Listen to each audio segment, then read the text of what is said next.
दूसरा अध्याय। सुज्जी बोले, हे ऋषियों, जिन्होंने पहले समय में इस व्रत को किया है उनका वृत्तांत कहता हूँ, ध्यान से सुनो। सुंदर काशीपुरी नगरी में अति निर्धन ब्राह्मण रहता था। वह भूख और प्यास से बेचैन हुआ नित्य पृथ्वी पर घूमता था। ब्राह्मणों से प्रेम करने वाले भगवान ने ब्राह्मण को दुखी देखकर बूढ़े ब्राह्मण का रूप धरकर उसके पास जा आदर के साथ, हे विप्र, नित्य दुखी हुआ पृथ्वी पर क्यों घूमता है? हे श्रेष्ठ ब्राह्मण, यह सब मुझसे कहो, मैं सुनना चाहता हूँ। ब्राह्मण बोला, मैं बहुत निर्धन ब्राह्मण हूँ, भिक्षा के लिए पृथ्वी पर फिरता हूँ। हे भगवान, यदि आप इसका उपाय जानते हो तो कृपा कर कहो। वृद्ध ब्राह्मण बोला कि सत्यनारायण भगवान मनवांछित फल को देने वाले हैं, इसलिए हे ब्राह्मण, तू उनका पूजन कर, जिसके करने से मनुष्य सब दुखों से मुक्त होता है। ब्राह्मण व्रत का सारा विधान बतलाकर बूढ़े ब्राह्मण का रूप धारण करने वाले सत्यनारायण भगवान अंतर्ध्यान हो गए।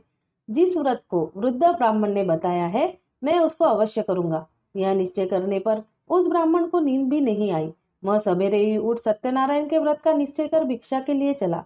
उस दिन उसको भिक्षा में बहुत सा धन मिला, जिससे बंधु बांधवों के साथ उसने सत्यनारायण का व्रत किया। उसके करने से वह ब्राह्मण सब दुखों से छूटकर अनेक प्रकार की संपत्तियों से युक्त हुआ।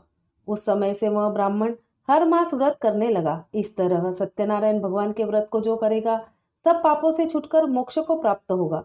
आगे जो पृथ्वी पर सत्यनारायण का व्रत करेगा वह मनुष्य सब दुखों से छूट जाएगा। इस तरह नारद जी ने सत्यनारायण का कहा हुआ यह व्रत तुमसे कहा।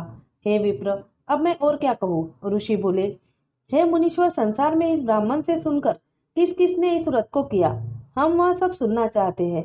इसके लिए हमारे मन में श्रद्धा है। सुज्जी बोले, हे मुनियों, जिसने इस व्रत को किया है वह सब सुनो। एक समय वह ब्राह्मण धन और ऐश्वर्य के अनुसार बंधु बांधवों के साथ व्रत करने को तैयार हुआ। उसी समय एक लकड़ी बेचने वाला बूढ़ा आदमी आया और बाहर लकड़ियों को रखकर ब्राह्मण के मकान में गया। प्यास से दुखी लकड़हारा उनको व्रत करते देखकर ब्राह्मण को नमस्कार करके पूछने लगा कि आप क्या कर रहे हैं और इनके करने से क्या फल मिलता है? कृपा करके मुझसे कहो। ब्राह्मण ने कहा, सब मनोकामनाओं को पूरा करने वाला सत्यनारायण भगवान का व्रत है। इसकी कृपा से मेरे यहाँ धन धान्य आदि की वृद्धि हुई है। ब्राह्मण से व्रत के बारे में जानकर लकड़हारा बहुत प्रसन्न हुआ। रुतले और प्रसाद खाने के बाद वह अपने घर को आया। लकड़हारे ने मन में इस प्रकार का संकल्प किया कि आज ग्राम में लकड़ी बेचने से जो धन मिलेगा उसी से सत्यनारायण देव का उत्तम व्रत करूंगा। यह मन में विचार कर बूढ़ा लकड़हारा लकड़ियां अपने सिर पर रखकर जिस नगर में धनवान लोग रहते थे वह ऐसे सुंदर नगर में गया। उस दिन वहां बूढ़े को उन लकड़ियों का दाम पहले दिनों से चौगुना मिला।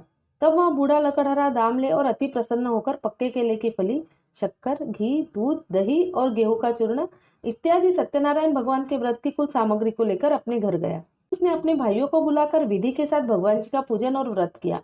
उस व्रत के प्रभाव से बूढ़ा लकड़हारा धन्य धान्य आदि से युक्त हुआ और संसार के समस्त सुख भोग कर वैकुंठ को चला गया। इति श्री सत्यनारायण कथा द्वितीय अध्याय समाप्तम।